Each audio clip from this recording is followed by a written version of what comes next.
A person wearing a ranger hat and uniform stands at a microphone on a stage.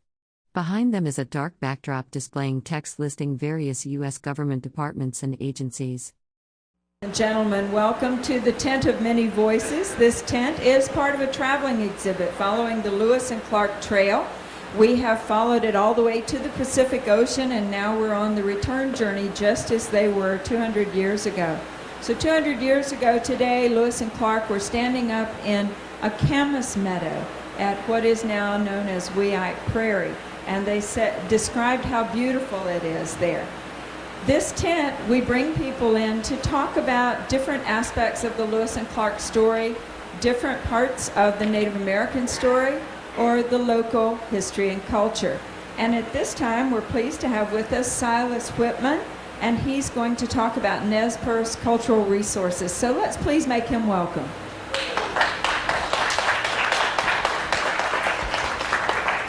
A person wearing glasses and a tan and white striped shirt stands on a stage. Behind them is a projection screen displaying text about the U.S. Army Corps of Engineers and Department of the Interior. Thank you. It's my second opportunity, and I appreciate that, being here to talk about cultural resources. I had to ask the person who actually is responsible for cultural resources for the tribe, on behalf of the tribe, and let him know I wouldn't be talking specifically about the things that he does, but more in line of how we broach the subject relating to cultural resources. There are a number of us who consider ourselves traditionalists who look at cultural resources as everything that falls under what the tribe's treaty resources are, be they fish, wildlife. A person wearing glasses and a tan plaid short-sleeved shirt stands against a dark background with partial text visible on a screen behind them. They gesture with their hand while speaking.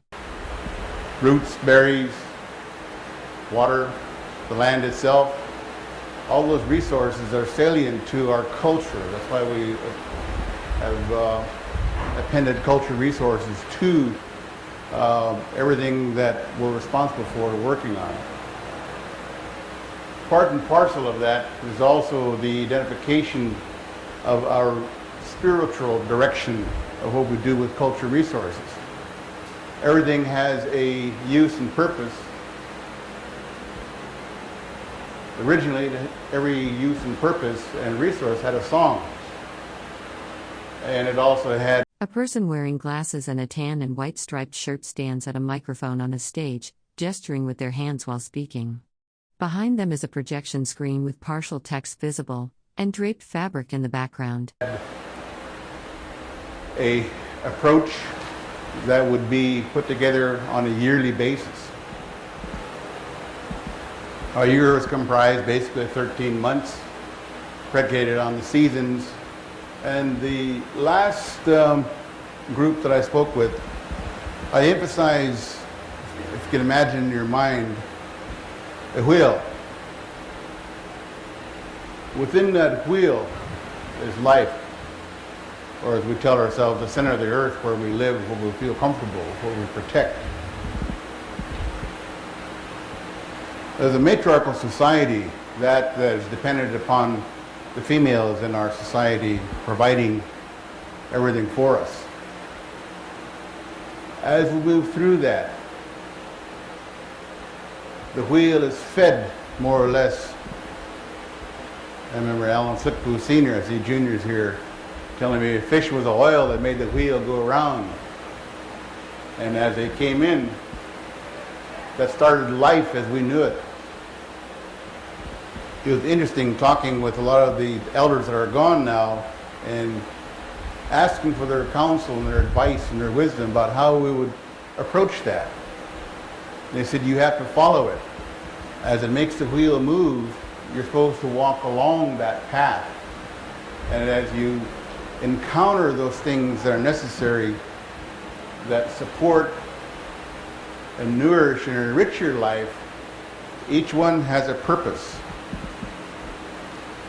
Each one changes to another. the interesting observations that we made, it made me take a step back and look at everything that I, as a young child, with my grandfather and my uncles, they would caution me to look at things differently than just looking at it and walking on. An example is back with fish. From the ocean into the river, there are two fish. As they come up river, they take a different path and hence a different color. The word that I remember growing up in Pendleton, oitapa, would apply itself to that one fish. They look the same, but one, when it would get into the headwaters, it would become koiloi. The other would become koix. And I often wondered about that because at one point in time you can't distinguish between the two until they get to where they go back to where they were born to die. It's kind of a dichotomy. Realizing that A person wearing glasses and a striped short-sleeved shirt stands speaking, with their hand raised in a gesturing motion. Behind them is a dark background with partial text visible on the sides. cultural teachings that I grew up with taught us the same thing. That we conduct ourselves in the same way, and we appreciate those things that we do. Hence, everything that we regard is a cultural resource that applies to us on how we conduct our lives, how we maintain ourselves.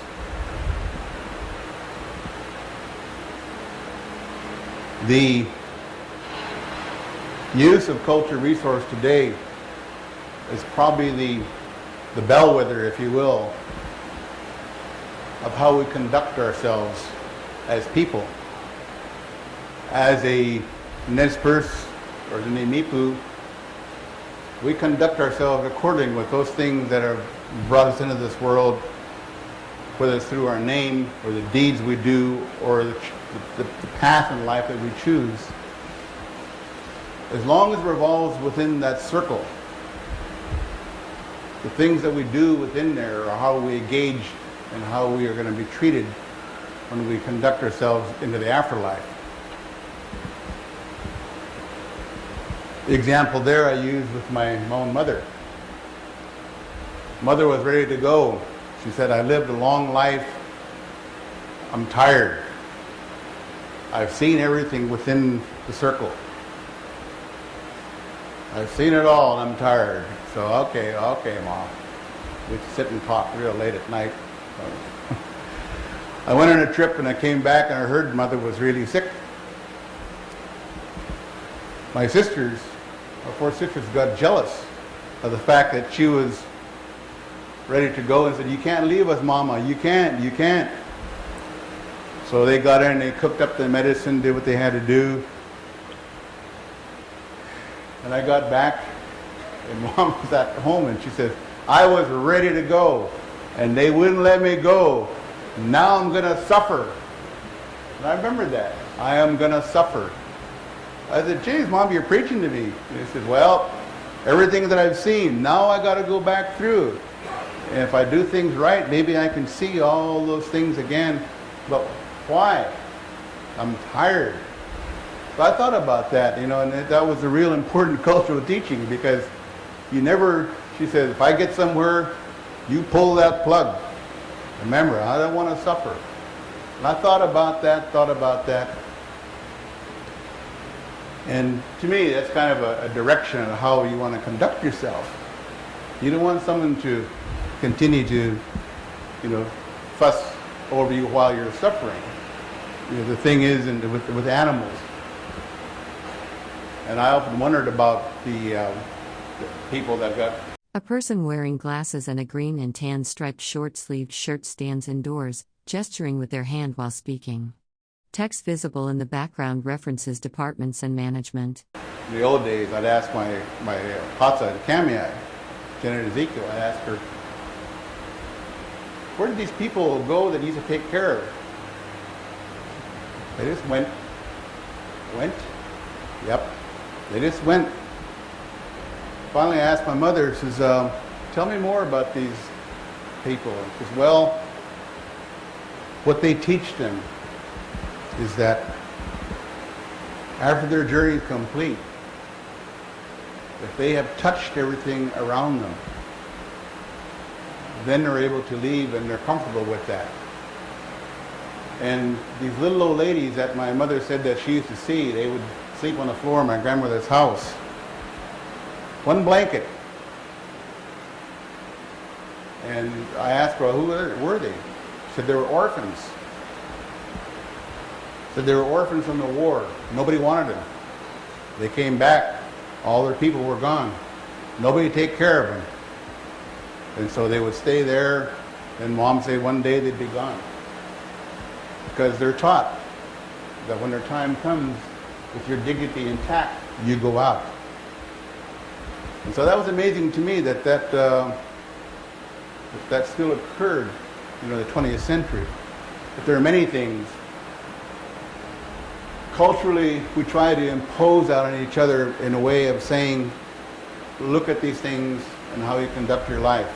How do you treat things? How do you treat your neighbor? How do you treat your family? You never offer conjecture if there's an answer.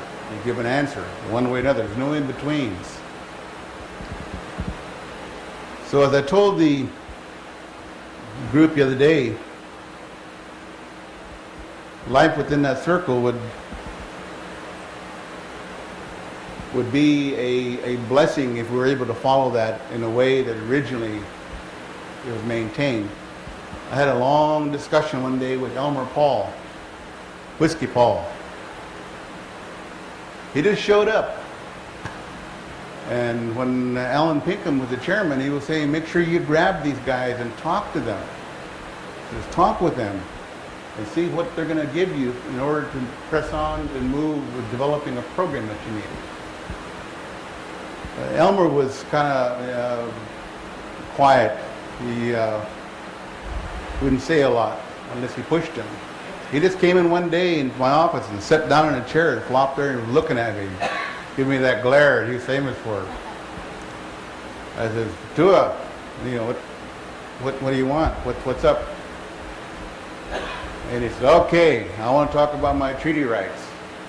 A person wearing glasses and a striped short-sleeved shirt stands in front of a dark background with partial text visible reading culture. Depart. Kunsei. Army, and manage 'em.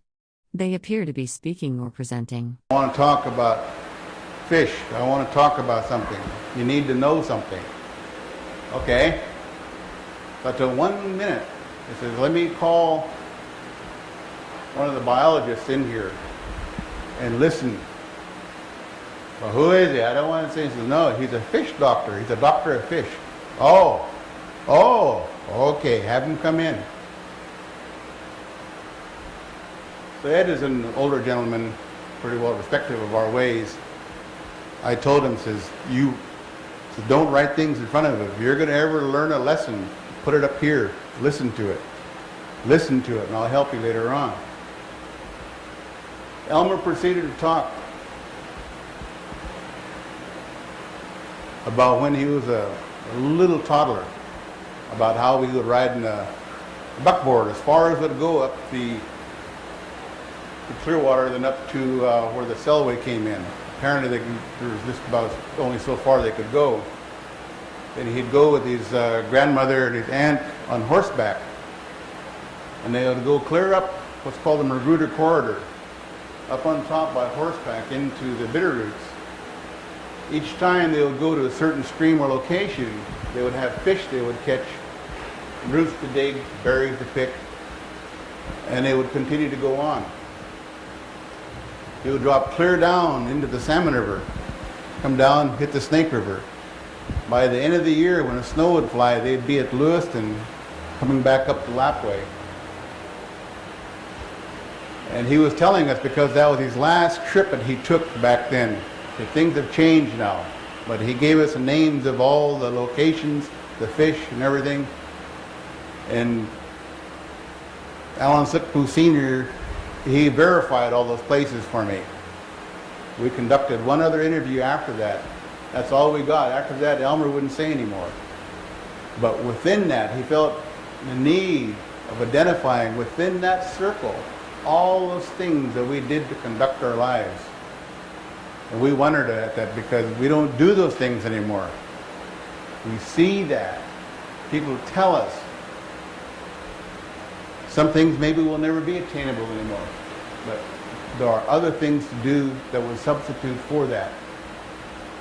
And so those are the things that I would impose as a cultural lesson, looking at all the resources that we have, of giving that to my great-grandchildren, my grandchildren,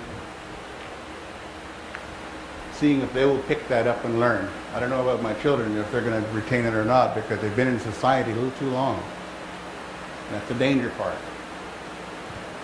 So to this day, we try to... A person wearing glasses and a striped olive green shirt stands before a dark backdrop with partial text visible reading culture. Depart. Konsei. Army, and manage. They appear to be speaking or presenting. As culture resource people, practitioners, we keep ourselves one foot in one society and one in the other and try to make it work. One of the new things that I've seen goes back in here. The reason I was late, a few minutes late, is that I've been talking with people again about fire management. Working with some people about putting together the traditional view of how the tribes use fire. Controlling grounds where you live, setting backfires, or some of the tribes have particular people that they're the only ones that are the keepers of the fire, who apply the fire, using it to encourage your crops, using it to encourage growing areas for forage, for livestock, and so forth. And if there is a major fire, about how to conduct themselves to do the firefighting without the techniques they use today, but actually just going out and setting a backfire to approach it and let it burn out. There are many little simple things like that. But one of the things that I was taught through these people is that in using science, there is a way where we can survive by using those tools that are there. When several of us got together back in 1987, 88, said we had to find a way of integrating those things that we know, those things within that wheel. If we put all the information out, be it for fire, be it for fisheries, be it for wildlife, we have to find a way of sustaining and surviving it. Our ways, our spoken words, our oral traditions now have to be written down because they're in our practice. So, we encouraged a bunch of young biologists, scientists, and in the process we educated our own with an idea that what we have is considered a science. So we appended a simple term calling it cultural science, because we'd use and sustain our culture based upon what science would tell us and our own observations over eons of time about practices, be they in fires, be they in animal husbandry, be they in fish biology. That replication over eons of time is the same as aggressive research, where everything is done by replication over and over and over and over again. So we said, A person wearing glasses and a green striped short-sleeved shirt stands speaking, with their hand raised. Behind them is a dark background with partial text visible referencing departments and management. we know where those fish went, we know where those animals went, we know how they conducted themselves, we know precisely when they did the things necessary to survive, as we did that too. So with that, the commitment at that time in 1987 and 88 was that the staff that we had, until we got our own people trained in that, would be to follow a legacy of culture to the science, so that we'd be able to restore those elements of the wheel, which were why we had a bent about restoring wolves, grizzly bears. We were castigated in the state the States because they said how audacious of you to try to reintroduce things that are a harm to people. As you know, humans are the most dangerous predator out there, not a grizzly bear or wolf or coyote or fish, let alone a rattlesnake. When you play with the ecosystem and change it, culturally, our resource management tells us that you're upsetting the balance. The wheel becomes then inoperable, or if it's like a tire, it gets flat, it doesn't work. One begats the other. Soon we have a problem. I use the example of Brother Gene McVeigh. I got bit up by some mosquitoes out in the porch of the house. And I was scratching and moaning my fate there. I says, wonder why the Creator saw it in His omniscient wisdom to bring mosquitoes in here and chew us up. He said, easy, silly. Because the dragonflies need the feed. The bats need the feed. He proceeded to give me this litany of all those things that are dependent upon it. So, okay. No mas. You made your point. Everything has a stated purpose. It's just that when we go and change things, we follow within our culture a way of respect for everything. But when you change it to try to overcome it, not manage it, but overcome it, then it becomes something that then retaliates. My cousin Leroy, when we're in the house, he's like my mother, he likes to have spiders around. But they catch the flies and the gnats and so forth. That's their natural food. And so he had this urge of trying to stomp on one like that, and he says, no, wait. He'll pick it up, and he'll run out the door, open the door, and he lets it out. But then what if you get a big one? What if you get a brown recluse? I said, well, I'll put gloves on, then I'll throw them out. So, okay. So I can't beat his logic, so. Like with snakes. My oldest boy always walked around with a snake wrapped around his arm. I was telling Lee that. I said, yeah, I did that too. So my mom didn't appreciate it, but... A person wearing glasses and a green and white striped short-sleeved shirt stands against a dark background with partial text visible on either side, appearing to be speaking or presenting. You have a cause and effect of respect for the cultural resources, which becomes respecting yourself, respecting other people. And the big thing about Nimipu is helping other people, helping them with the resources so that you understand more about us, because it's our job to obtain greater understanding of people, not to be understood ourselves. That becomes selfish and vain. We're taught to follow the precepts of that management within that wheel. If we follow it, the simple things we're doing, then we can not be afraid when the time is here, and we can walk straight with your head high. In the midst of doing all that, in today's governments, the things that are lacking, ironically, it's like there's a veneer on the wheel of life where everybody has to participate, represented by some form of government. Even the poor salmon we get coming back. One fish that comes to Clearwater River has to go through 26 jurisdictions of catch and of bother before he comes back to spawn and die. With us, we have to go through our government structure to protect those interests, as I mentioned, for all people. Culture resource itself needs the activities of our tribal government in the form of policies. The environment needs a policy. Everything needs a statement. Everything needs a policy. It's almost like in our old ways where everything had a song. That's what allowed it to be protected. Everyone heard it. Now the song is like a piece of sheet music called a policy. We have to sing to the choir all the time, and the people get mad at you because you're talking to them, Probably several of you here probably mad at you for talking on and on and on. So, but those are the things that we grow to try to respect and keep that respect moving. And some choose a different way. The culture resources teaches us about medicines, about how we conduct ourselves internally. losing a lot of our medicines. The applications of the medicines are being lost. Oftentimes it's being lost by commercialization, where they're appropriated or expropriated out there for use.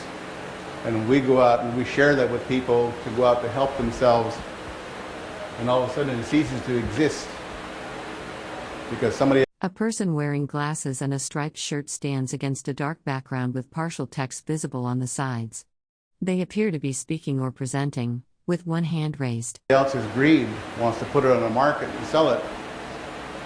Then now there's a lot of things that we normally took for granted we could go out and dig or pick ourselves. Now we have to pay for it.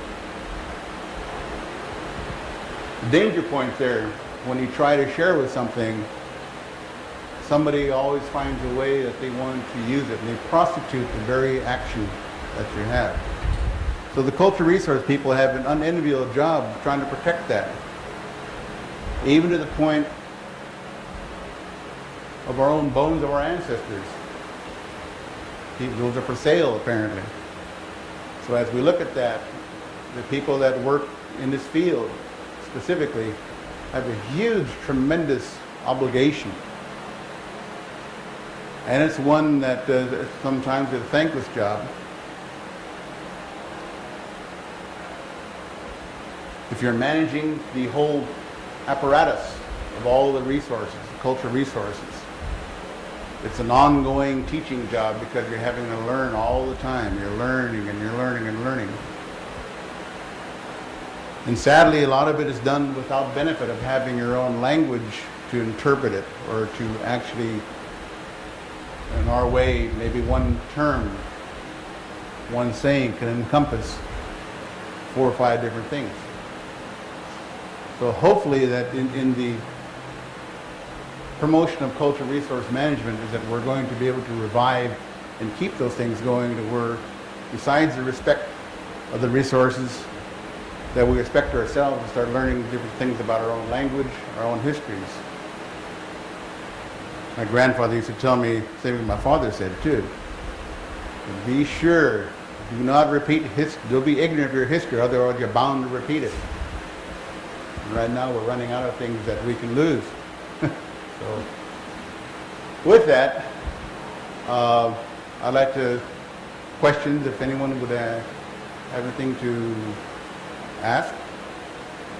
Stephen? Let me come over with the microphone so everyone can hear you. Yeah, and the cultural resources today, how big a role is, we used to hear a lot about the timber. Is there still a big role with the Nez Perce's timber holdings and plans for the future with the woods? My understanding, that 2 weeks ago, that there's quite a push on inventory of timber resources. The concern we had was about allotee timber, and there are several people here that have their own allotted timber. The program from the tribe has identified certain areas. A person wearing glasses and a striped short-sleeved shirt stands indoors, gesturing while speaking. Text visible on a dark background behind them includes partial words related to department and army management that they want to promote for timber operations. I had even heard a rumor that there was consideration about growing not just conifers or pine, but also looking at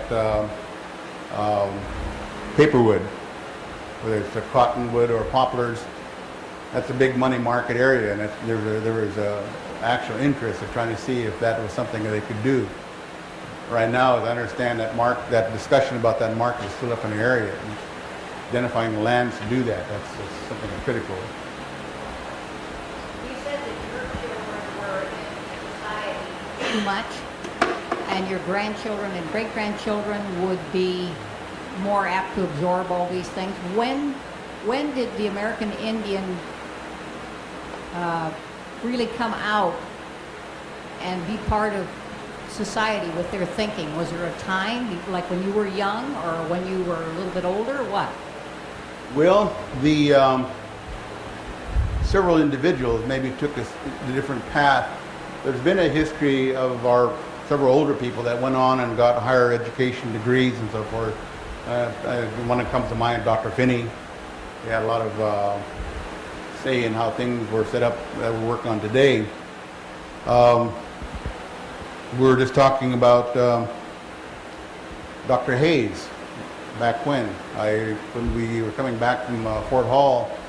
I brought Leroy through the North Fork Salmon River, my cousin Leroy, and we came up at Mont Bora, and I was showing him the area where Dr. Hayes was sent because there was a cultural request that he go down and minister to the Shoshone Bannocks, and that they do some evangelizing there.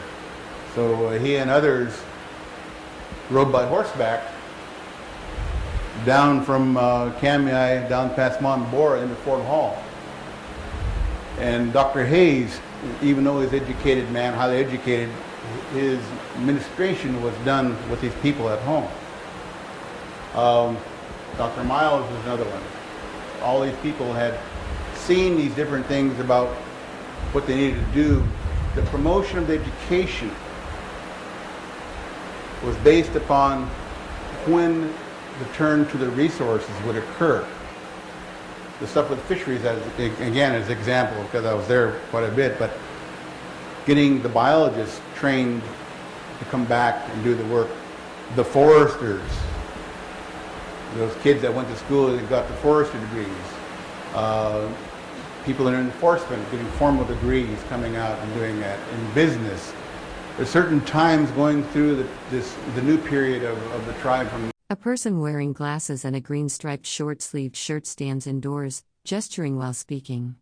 Behind them is a dark screen with partial text visible mentioning culture. Depart. Konsei. Army, and manage 'em. 1960s on to now, within every 10 years there was a new twist that they went, so there were different ones that got educated. Or one group one year became teachers, got sociology degrees, another bunch came back, got business degrees, another bunch, the newer bunch came on to forest and sciences, forestry and fisheries, then of course law enforcement. The thing that to remember is that the tribe has been a treaty tribe and lived under the precepts of what the treaty dictated to it as far as its livelihood. Doing the agricultural work, I don't believe, I can't recall anyone that has the agricultural degree to do the work out there formally for farming and that type of thing, or for livestock entrepreneurial things. Everything's done basically with what you know. And I'm still waiting yet to have someone who's an equine specialist that has a degree in horse biology, or people working in cattle and that type of thing. Maybe that's coming, bison work, maybe that's a new thing that will come in. I know that there are several of our kids that want to go into marine biology, wanting to go from the ocean clear up to here, to the headwaters, knowing what it is that every cycle of these animals, and then what every cycle of the animals that depend on them, what that constitutes, meaning it'd be more graduate work. So each one of those is tantamount to a time and period in our tribal current affairs and history of how that's going to go forward. Public administration is a big one, and it's not enough. Health is another one. We have, help me out here, folks, probably there's one doctor or two. How many medical doctors? One? Okay. Two? I thought there was two medical doctors. I know my youngest son just got accepted to University of Oregon Medical School, so he's heading there in January. So I don't know what he's going to do, but he's going to go and stay in Portland, live there. So, but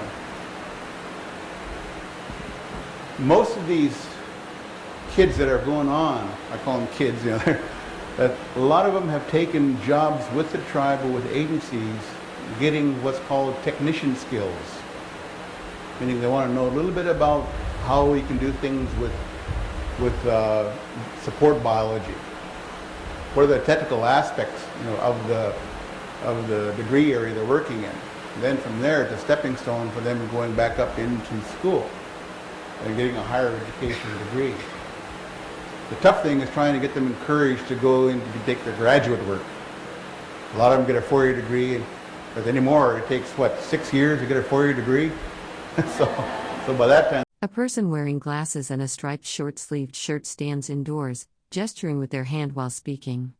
Text visible in the background includes references to culture, department, army, and management. they're pretty well burned out, so it's hard for them to go back. That's why I really appreciate those who've got their graduate work, because they really had to go through a lot of agony to get that graduate degree. And so, I'm hoping that things will change here soon, and I'm curious to see what kind of a response we're going to get from our students, how they're going to go out and do that. What I saw before is that one of the people as a president that's been probably, people say, has a bad reputation. It was 1968 that the states' rights and for tribal folks and the Indian Bill of Rights was actually signed in. We were in Washington when that happened. And I was totally unaware of that. So we were in Washington, we went to a party, and you guys are saying, yeah, so the president just signed it in. So what's this? Well, you recall, we were citizens in 1924, buying liquor and voting and a whole lot of things. Insurance, driver's license weren't attainable to us till later on in the 50s. So all of a sudden, 1968, we finally get our own civil rights. That just floored me. I said, wait a minute here. And we were going to a White House sponsored function from President Nixon, and he'd signed that in. And I guess a lot of pressure was on him from the western states not to sign that, because they wanted to control the tribes where they're coming from. Yet our people were going to war, veterans, so forth, coming back and being denied in a lot of places where they were still denied. I had a friend from Fort Hall. He came into my office one time. I worked for Governor Andrews. He slammed down this poster. And he said, do you think we've come very far? I said, I don't know. Look at this. He flipped it over. I took it out of a window of a restaurant. On there it says, no dogs, no Indians allowed. I said, what? Yeah, I took it out of the restaurant in Pocatello. And he flops it down. I'm in our governor's office working there with the governor, and he flops it down, so I take it in to show the gov. This came out of your front window, your door, your office. What? Anyway, but yeah, that's a long way around that question. Another question? We have time for maybe one more question. Did you have one up here? All right. Mr. Whitman, will you tell me, or will you tell all of us about your family heritage? About my family heritage? Well, my A person wearing glasses and a striped short-sleeved shirt stands speaking, gesturing with their hand. Text visible on a dark background behind them includes partial words like culture, department, army, and management. My father was from the Snake River Highlands, and his mother was from the Whitebird group. His uncle was To'odorultsot. There's no longer any more of them left. There's a few in Whitebird that are left. My father's bunch were El Poway and Palouse. And my mother was, people came from Kamiai, and Grandpa's paternal side was Uyama. That's right, in that, Uyama, Warriors Creek, that area there. And Malacan was his chief. And then Amhalish, Chief Amhalish from Cayuse was the original Whitman, Pendleton. And so those are my ties into those various, what describes my heritage. And a lot of that a lot of us raised a certain way. We're not allowed to really talk about the details of those things. the after effects of the exile in Oklahoma.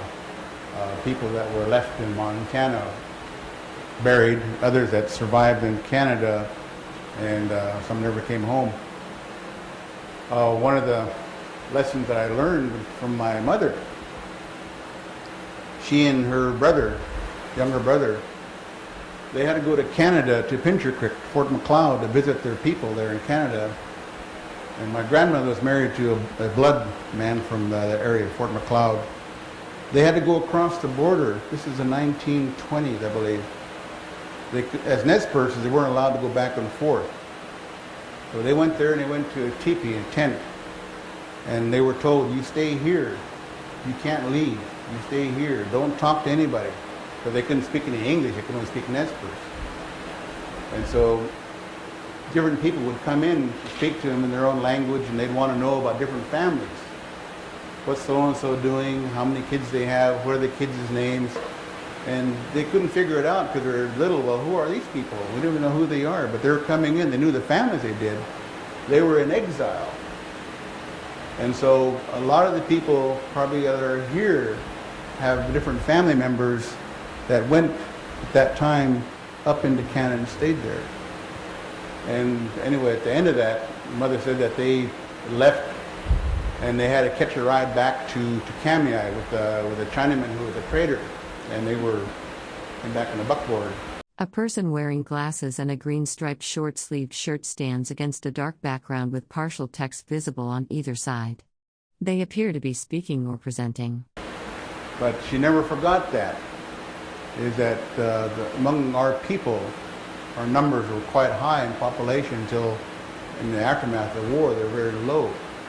But there were people that had, everybody was taught you have your mother, father here, you're supposed to be able to look at them in all this way. It's your circle. That was broken because people were scattered out in the aftermath of that, and then we've lost so many people. So it's hard to determine your relationships, and you have to keep things retained here. And I admire people who have a straight relationship, who know exactly where their people are coming from, because that's part of your family history. It gets transmitted on to different folks, and it's supposed to help people in that sense. So anyway. All right. Let's please thank Silas Whitman for coming in. It's our pleasure to have you with us, Silas. And to the audience, it's our pleasure to have you here as well. Our next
A person wearing glasses and an olive green striped shirt stands indoors, gesturing with their hand while speaking.